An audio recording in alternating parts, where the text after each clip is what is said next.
In the last minutes before they died, many of the passengers on the hijacked planes and those trapped in the World Trade Center made phone calls to their families and friends. Many of these messages of love were caught on answering machines and digital voicemails. Now, on the first anniversary of the September the 11th attacks, Sir Anthony Sher reads a specially commissioned poem by Symmons Roberts. It explores voices and silences, the fragile networks that connect us with each other, and also features sounds and voices recorded on location in New York City. Last words.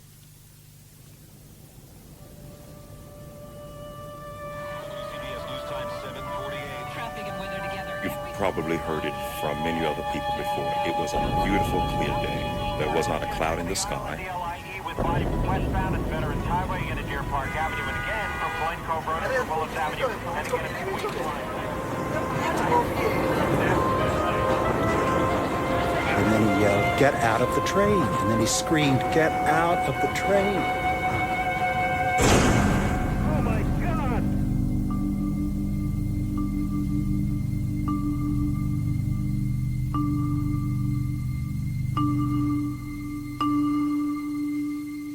No matter what he said, his wife kept saying, "Yes, yes, yes, I understand, but you'll be home tonight, won't you? You'll be home tonight. I'll see you tonight, won't I?" And finally, he had to say to her, "Listen, people are jumping out windows. This is it." You have a new message. Kiss the kids goodbye from me. Keep well, keep strong. You know, I'm sure, but here's to say, I love you. I lay these voice prints like a set of tracks to stop you getting lost among the tall trees beneath the breakless canopy on the long, slow walk you take from here without me.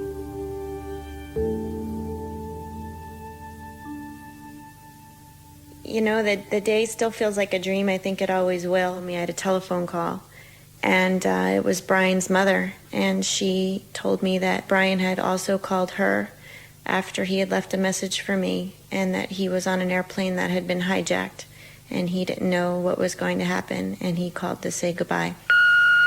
You have a new message.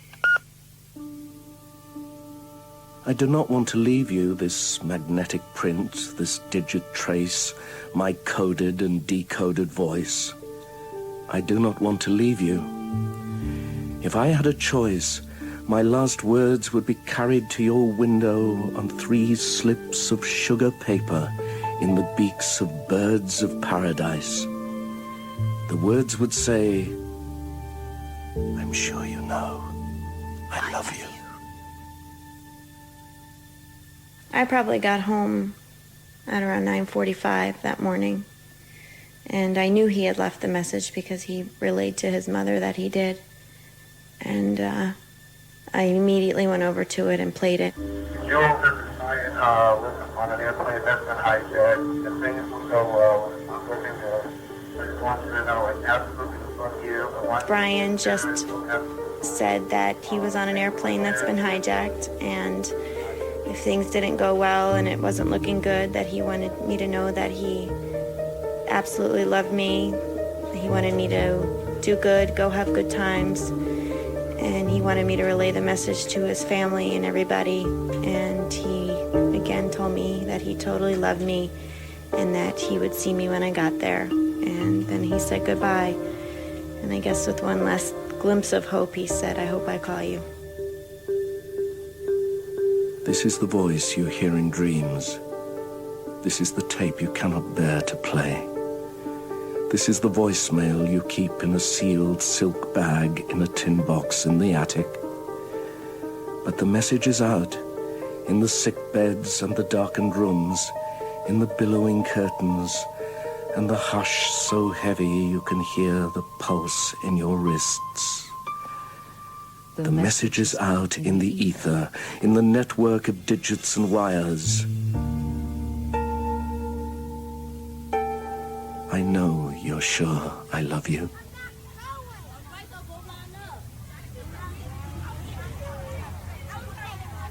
Don't remember this. Don't save this message. Keep instead the pictures of last Sunday in the park, when summer leaves were turning, rollerbladers hand in hand, our boys throwing fists of cut grass at each other. Think of the extravagance of green, and think especially of the sky, its blinding cloudlessness.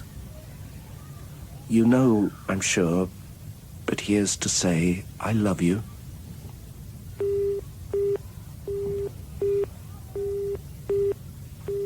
I throw my voice across the city, but it meets such a cacophony we overload the network.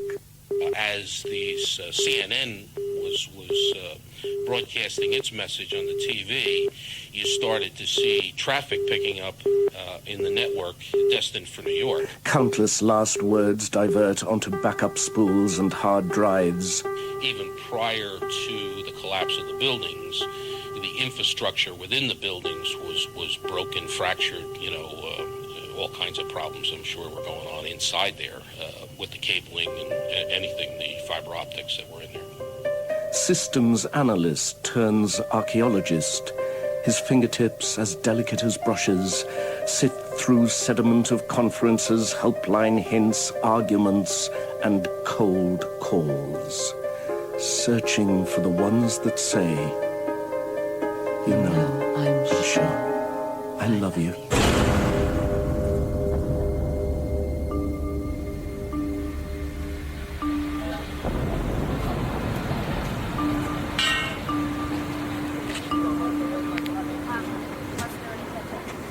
It was just steel and rubble. I didn't know where I was. I had no north or south. I mean, there were the calls for silence every once in a while, and the whole site would go silent at once. And all the heavy machinery would be shut off. All the men would turn silent, and there were thousands of men and women in there. And you get a quiet amongst thousands, and nothing would move. And we'd be listening always. This is the still, small voice you long to hear among the ruins. This is the voice you fished with microphones on long lines, lowered into cracks between the rocks of this new mountain. And your ears ache with the effort, the sheer will to listen, to conjure my words, your name on my lips, out of nowhere. But we were always listening. Here's to say. It seemed to be almost every few hours or something, somebody had a moment of silence for remembering people that were lost.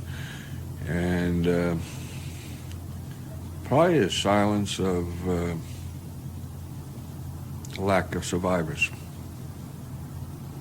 I think that affected us more than anything.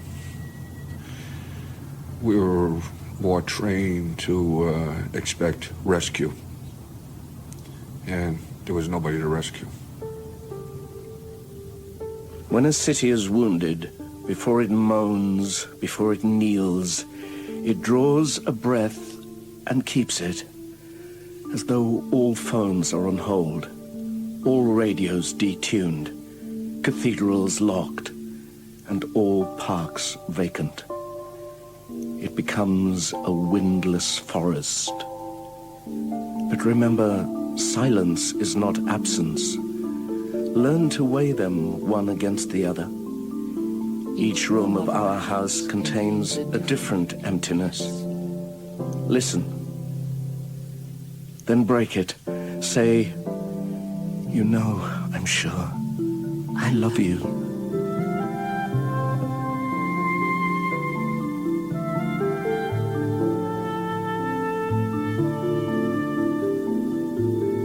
Do not forget the beauty of aeroplanes. Those long, slow pulses from the sun, which passed above our garden as we lay out in the heat. Do not forget their gentle nighttime growl, and how we used to picture people in them, sleeping, talking, just as we were, how we used to guess the destinations. Do not forget the grace of aeroplanes, the majesty of skyscrapers. You know, I'm sure,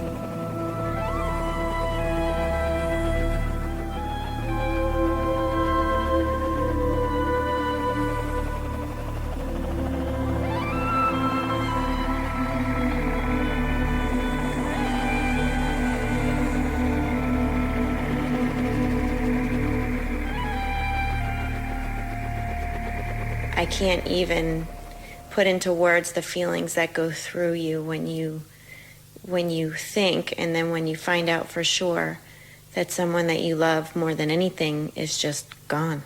It's such an odd feeling.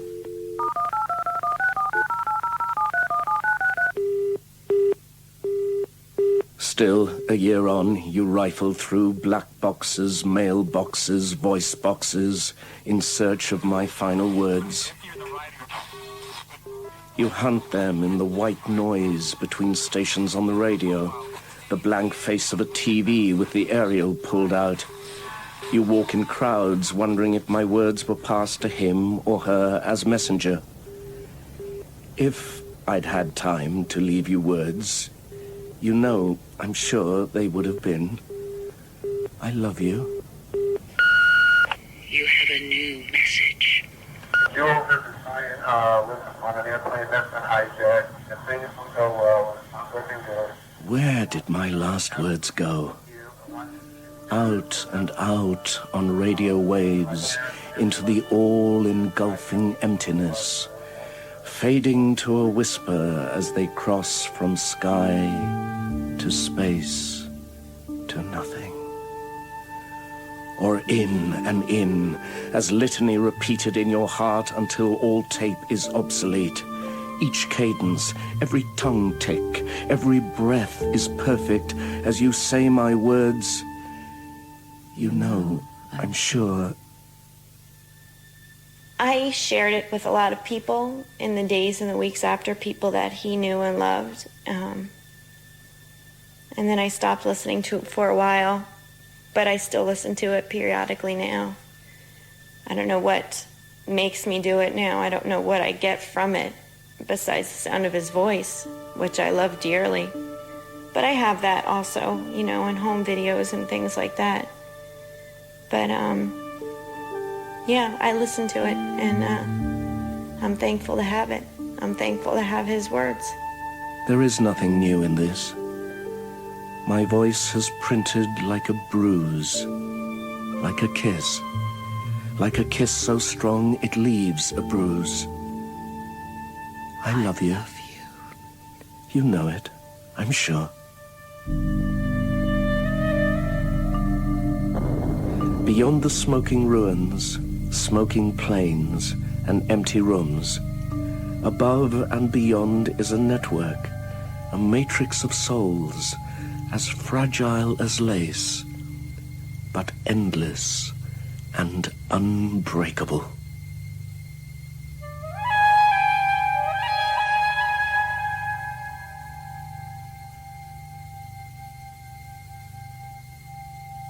To save the message, press.